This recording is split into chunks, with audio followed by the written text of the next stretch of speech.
Do you use IXL in your classroom? Do some of your students show little motivation to complete their skills? Would you like to increase the questions, proficiency, and master skills that your students get on IXL? This video could benefit you if you answer yes to any of these questions. Hi, I'm Oscar Perez, a teacher and wellness coach. In this video, I will show you how you could increase the usage of IXL in your classroom by 2 to 4 times more, and how to create leaderboards for your specific needs. Let us begin. I teach the math enrichment class for 6th and 7th grade, and IXL is an essential resource for curriculum differentiation. However, I have noticed how motivation declines as students get familiar with the system and routines that come with it. That is why I like to change how I reward my students every semester. This last January, I started basing all IXL work around leaderboards. This includes my grade system, rewards that students can earn, collecting data to ensure all students are performing at their best, and, as I mentioned, keeping my students engaged and motivated. What are leaderboards on IXL?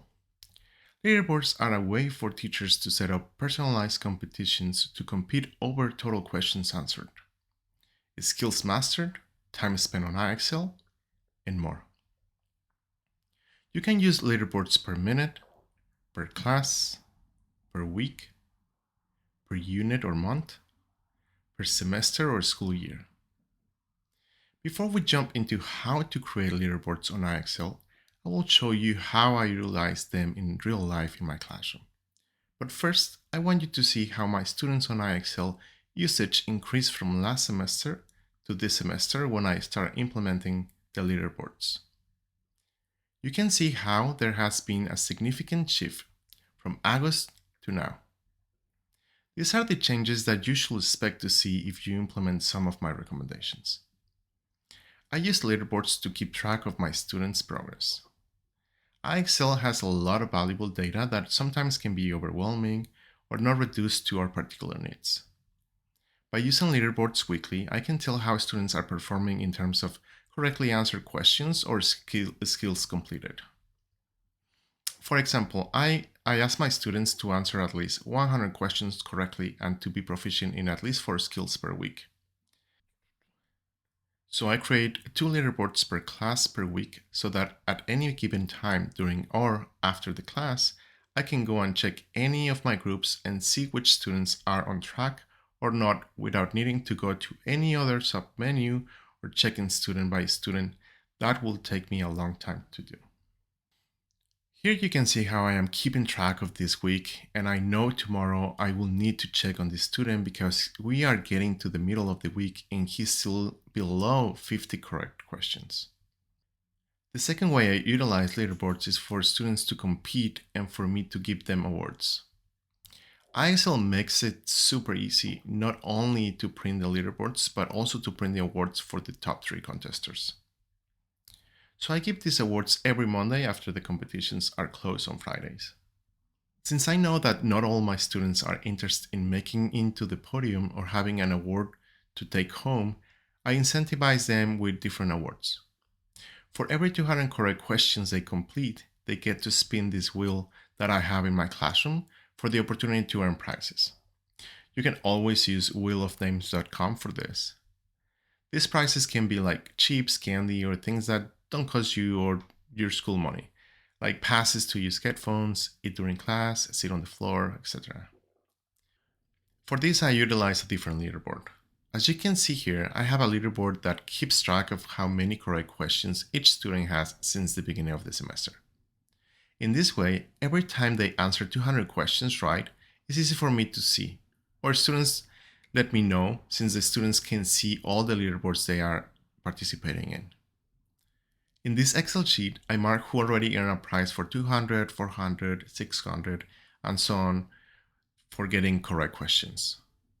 So this student, for example, will win another award when she reaches 1800 correct questions. This sheet not only allows me to keep track of this, but it allows me to see trends. In this case, I see that the majority of the students in this class are between 800 and 1000 correct questions. So if anybody were to fall behind, let's say with 400 questions, that will mean that I need to have a conversation with this specific student or to check their data and report to see where the challenge is. And the last form I use leaderboards is to have a global competition. For example, knowing that April will start feeling heavy for my students and me, I will have all my classes competing against each other. And the one with the highest average will win a pizza party. Here you can see a leaderboard that I have for all my students for the rest of the school year. Some students like to be on the podium, but also I offer a fast food meal to the top 3. It is essential to show these leaderboards as much as possible to the class, even if they have access to them, to keep them present. Most of the time, I have the leaderboards projecting on the screen while students are working on IXL for them to see how they are doing and to know that I know how they are doing and keep them accountable. Okay, so I will walk you through the steps to create a leaderboard on IXL. I recommend you pause the video and log into your account so you can follow along. Once you are on the IXL page, hover over My IXL tab, then click on Leaderboards. This will take you to the leaderboards you already have, if any, and to the option to create a new board. To create a new leaderboard, click on Add New Board. Here you can pick for what group of students you are creating this particular leaderboard. You can choose all students or select a different class period. You can create other groups under the Roster tab if you wish to create subgroups or if your rosters are not 100% correct with students you have in each period.